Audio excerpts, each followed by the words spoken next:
بسم اللہ الرحمن الرحیم۔ السلام علیکم۔ حضرت موسیٰ علیہ السلام کے زمانے میں ایک نوجوان تھا جو بڑا سرکش اور نافرمان تھا، اپنی جان پر بڑی زیادتی کرتا تھا۔ وہ اتنا بد عمل تھا کہ بستی کے لوگ اس سے بڑے تنگ آ چکے تھے۔ سب نے مل کر یہ فیصلہ کیا اس نوجوان کو بستی سے نکال دیا جائے، کیونکہ اسے کافی سمجھایا گیا۔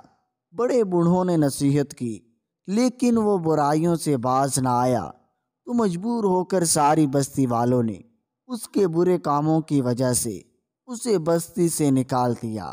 یہ نوجوان بستی کو چھوڑ کر جنگل کو چلا گیا اور کچھ دنوں کے بعد اس نوجوان کو ویرانے میں موت آ گئی۔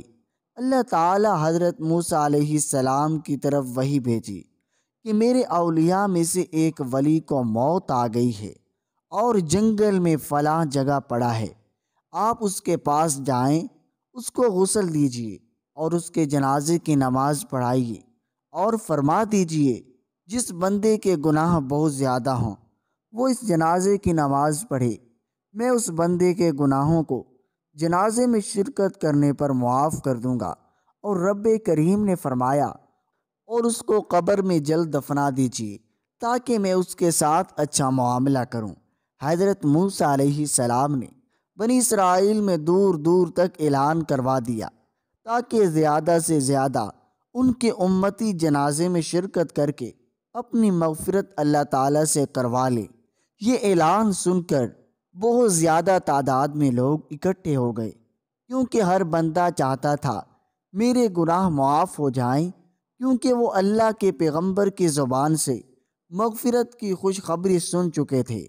جب وہ لوگ وہاں پہنچے تو انہوں نے اس نوجوان کو پہچان لیا اور کہنے لگے، اے اللہ کے نبی، یہ تو وہی فاسق نوجوان ہے جس کو ہم نے بدعمالیوں کی وجہ سے اپنی بستی سے نکال دیا تھا۔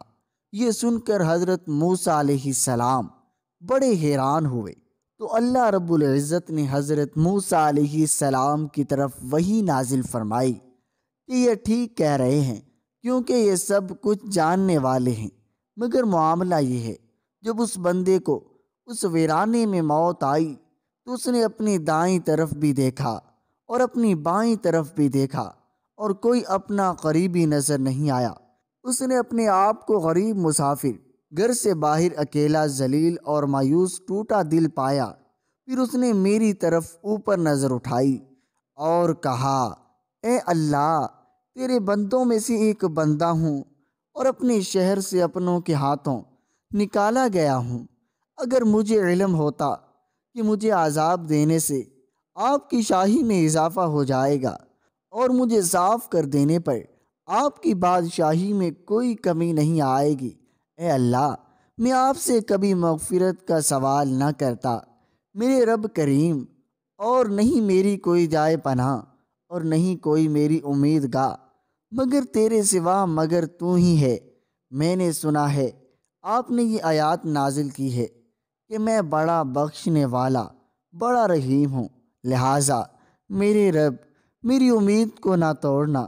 آگے اللہ تعالیٰ نے حضرت موسیٰ علیہ السلام کو خطاب کر کے فرماتے ہیں، اے موسیٰ، کیا یہ بات مجھے سجتی ہے کہ میں اس کی بات کو رد کر دیتا، اس حال میں کہ وہ پردیسی تھا اور اس نے مجھے میری رحمت کا واسطہ دیا اور وہ میرے سامنے گر گرایا، مجھے میری عزت کی قسم دی۔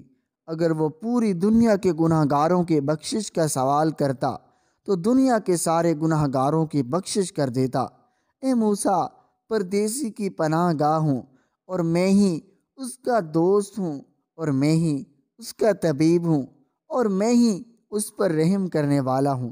سوچئے، اگر ایک نوجوان اپنے آپ کو اس حال میں دیکھتا ہے اور اللہ تعالیٰ سے دعا مانگتا ہے تو اللہ تعالیٰ فرماتے ہیں، اگر وہ اس وقت ساری دنیا کے گناہ گاروں کی بخشش کا سوال کرتا تو میں اس کی دعا کی وجہ سے ساری دنیا کے گناہ گاروں کی بخشش کر دیتا۔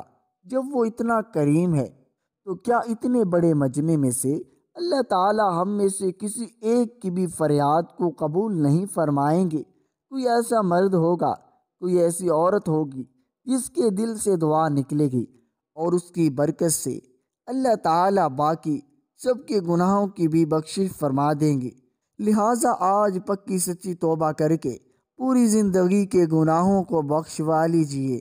اللہ تعالیٰ ہماری بخشش فرما دے اور ہمیں آئندہ نیک وکاری کی زندگی نصیب فرما دے۔ آمین یا رب العالمین۔